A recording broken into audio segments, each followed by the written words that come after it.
In this video, I will be showing you how to cancel your Chatgpt Plus subscription.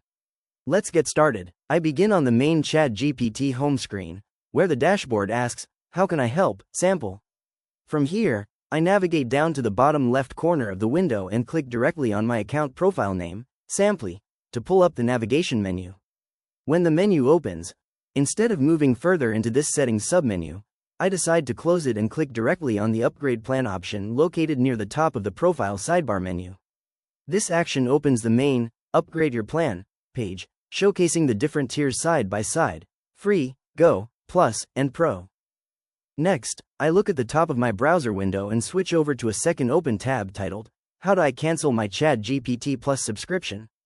This tab displays an official OpenAI support article that outlines the step-by-step process for cancellation. I begin scrolling down the help page to review the specific instructions. The document features an active right-hand sidebar menu that acts as a quick navigation outline, including sections for personal subscriptions and FAQs. As I continue to scroll down through the article, I pass by the primary section titled, "How to cancel your Chatgpt subscription." This area breaks down the process into clear, numbered steps for users who signed up directly through the website, instructing them to log in, select their profile icon, click Settings, choose Billing, and then click Cancel under the plan options. It also provides guidance for users who subscribed on a mobile device, noting that they must cancel via iOS or cancel via Android depending on their device type. Further down the page, I scroll past the Chatgpt Business Subscriptions section before arriving at the Cancellation Information section.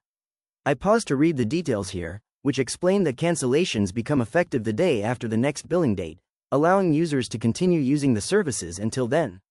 I also note the warning that if a user deletes their Chatgpt account entirely, their subscription will automatically cancel, but they will not be issued a refund. The article explicitly states that to avoid being charged for the next billing period, the subscription must be canceled at least 24 hours before the next scheduled billing date. If you found this walkthrough helpful, please consider liking the video and subscribing for more quick tips and tutorials.